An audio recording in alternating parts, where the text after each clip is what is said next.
Hi all, hope you've been staying safe and well. Today what I'd like to have a look at with Inspector Calls is the idea of symbolism and motifs across the play. Now, obviously when we've been looking at the play so far, we've been concentrating on theme and character and looking at how Priestley's constructed this. Now, what we can also consider is the symbols and the ideas that Priestley has placed within the play to do with the stagecraft and the way the play looks. So as we read this as a text, what we've always got to bear in mind is this is designed to be performed on stage, it's designed to be watched, it's designed to be taken by different directors and worked with and presented in different ways. So there are symbols throughout the play that are important because they give deeper meaning and significance to the action that's happening on stage. So I'm going to have a look through several of these today and hopefully explore them in a bit of detail and give us some extra context about why they might be so significant.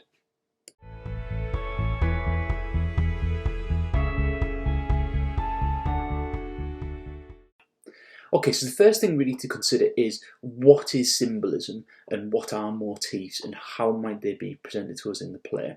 So by symbolism, what we understand is these are images or ideas that have deeper significance and meaning to us as an audience. They might be props, they might be costumes, they might be references to specific events within the play. It's things that we can visualize as an audience and what those significances of those might be.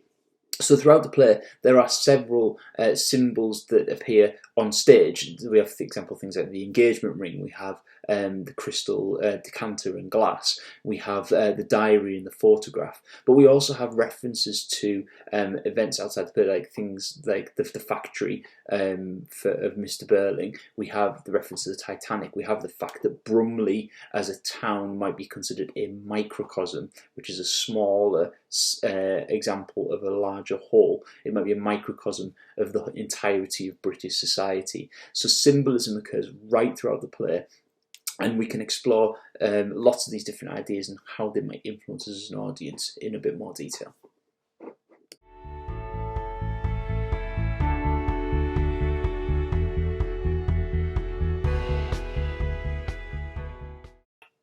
Okay, so the first symbol that I want to consider in a bit of detail is Sheila's engagement ring.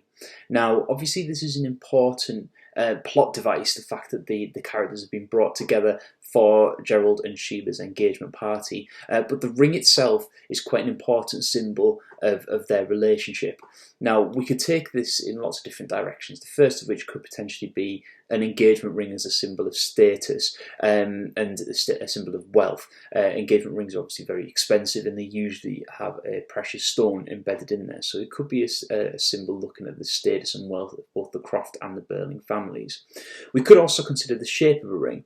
A ring is circular, it is eternal, it has no beginning and no end, which is why it's used in the wedding ceremony and meant to symbolise that. What we could consider with the ring in the play is that for some characters there is no beginning and no end, there is no change, there is no significant development in them across time, and that is most significantly demonstrated by Gerald at the end of the play trying to give the ring back to Sheila. What about this ring, Sheila?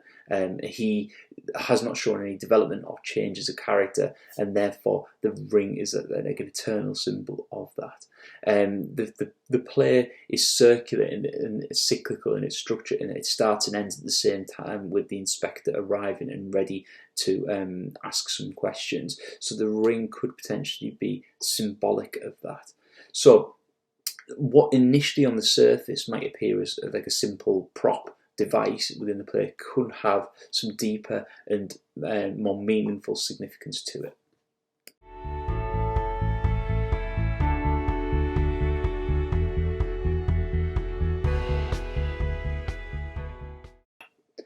The next symbol that I would like to consider is one that's mentioned right at the very start of the play, and that is when Mr. Burling is referencing the Titanic. The fact that he described it sailing next week, and the description that he uses of it as unsinkable.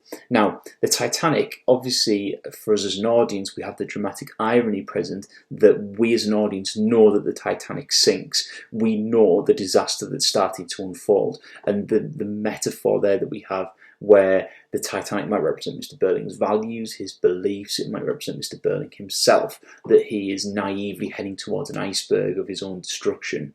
We could consider that the Titanic was a significant symbol of status and wealth. And that we have within the Titanic the injustices of the poor people who drowned and froze because of the class system. That the lifeboats were initially given to the upper class passengers. We could consider that the Titanic might be a metaphor for capitalism as a whole, that it's heading towards a disaster, that it's heading towards something that's going to undermine it, that's going to sink it from below. Mr. Burling's arrogance is demonstrated by the fact that he sees the Titanic as unsinkable, this unshakable belief in capitalist values and the way the capitalist society works. So lots of different readings and ways in which we could explore how the Titanic is a symbol with lots of deep and important and interesting connections there.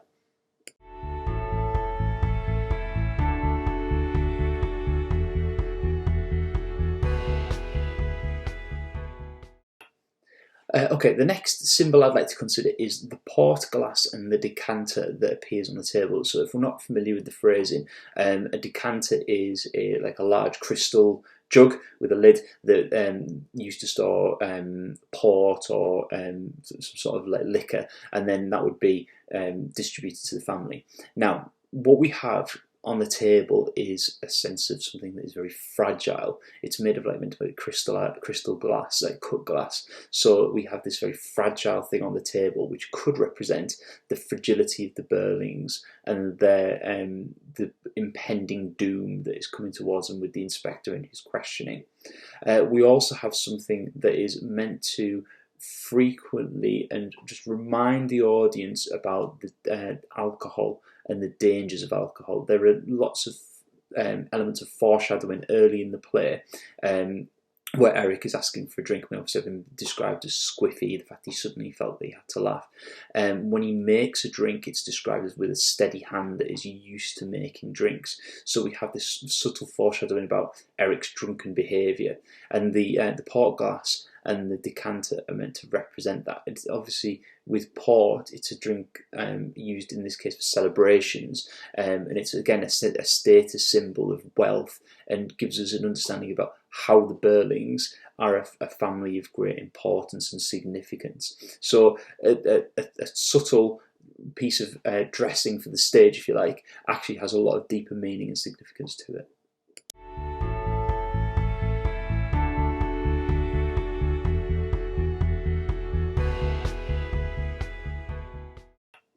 We can also consider the dining room itself and the way that the Burlings' home is presented to us as an audience. We don't get to see much of the wider house. The play takes place in its entirety in a couple of rooms, the dining room, and then potentially, if the director chooses to, a little studio or office where we have the telephone.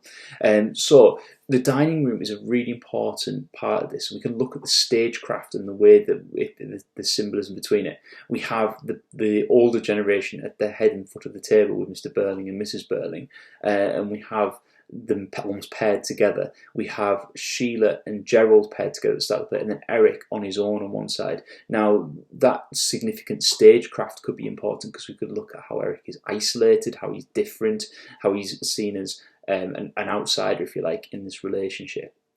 We also have the description within the stage directions at the start of the play from Priestley, where he describes the furniture as heavy and of the period, good solid furniture of the period, but he describes it as not cosy or home-like. And that's important because what we have here is a family that is obsessed with outward appearances and status, rather than the interpersonal relationships, if you like. Eric, at the end of the play, says, "You're not the sort of father a chap can turn to when he's in trouble," which is reflected in the furniture of the house. It's not a home-like sense of furniture. It's not something that's meant to be like comfortable. It's meant to be sort of grand, and it's meant to show those appearances, and it reflected in Mr. Burning's personality that he's obsessed with things like his knighthood, and the social status of this furniture and the dining room itself is very significant. The way it's dressed with the pot glass and the decanter, the silver cutlery, it's all meant to demonstrate the Burling's status and power at the start of the play.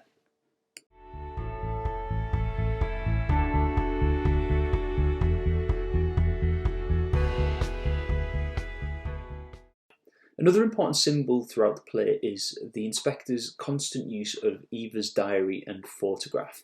Now, an important point to note about stagecraft is that Eva doesn't have a voice within the play, and Priestley has to give her side of the story through the inspector, and we can start to consider that responsibility. That is the inspector, like the voice of conscience, or is he the voice of morality? Is he Priestley critiquing the Burling family? There's lots of different interpretations, and obviously you can go and watch the inspector video and find out a bit more about that. But Eva's diary is important because it gives that character a voice. It gives her a chance to express her feelings despite never appearing on stage. Now, this could be considered a further significance in the fact that poor characters and female characters and worker characters would not very often have a voice with the people that we are exploring in the play. They wouldn't have a chance to have dialogue with upper class people. They wouldn't have a chance to explore the morals of upper class behaviour and capitalism. So Eva's diary is a really significant idea because it captures her emotions and her feelings, and then certainly the photograph captures an example of her. The fact that it is her voice gives her a sense of anonymity, if you like, that this could be anybody. We don't get to see an Eva Smith, if you like. It reflects the inspector's final view that there are millions and millions and millions of Eva Smiths and John Smiths, all writing their own stories, all lending their own voices to this movement of socialism. So there's a lot you could take from that. The Eva's diary is an opportunity for her voice to appear within the play.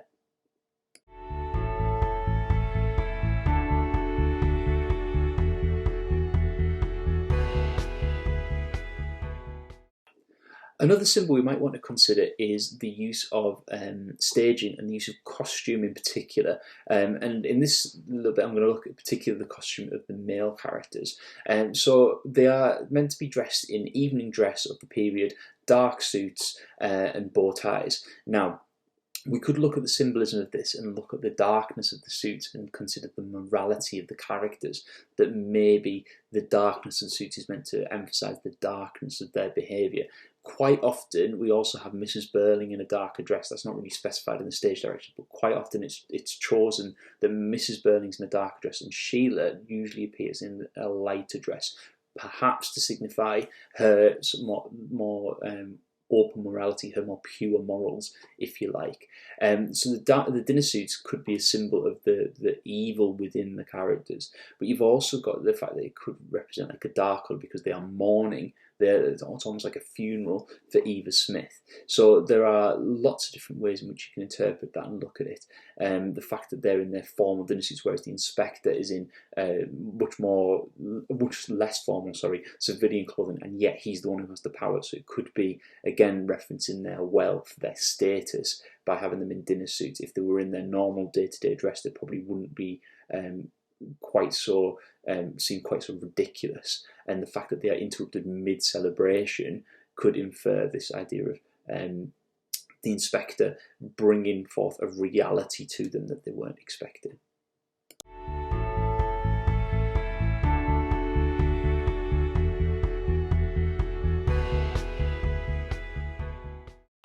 Okay, so for you to do, what I'd like you to do is have a look at my completed essay plan, or completed plan looking at the different ideas of symbolism and motifs, and then to make your own notes and thinking about how these symbols might be presented within the play and what the significance of them is. On Google Classroom, there's a larger document with images and for you to annotate and have a look at. So make your own notes on this and have a look at the way that Priestley's tried to use different symbols and motifs and ideas throughout the play.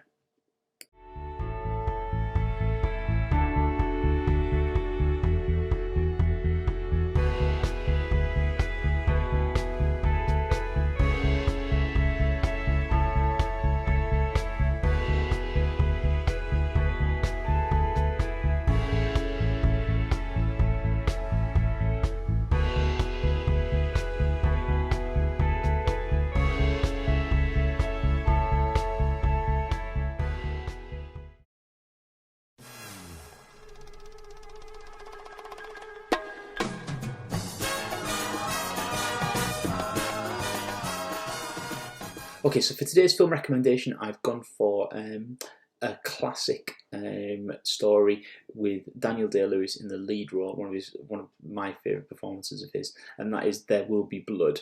It's a fantastic story about an oil magnate in Southern California trying to build a dynasty and build an empire. So sort of greed and selfishness ties in very nicely with Inspector Calls, actually, and his desperation to have an heir, to have someone to take over from him.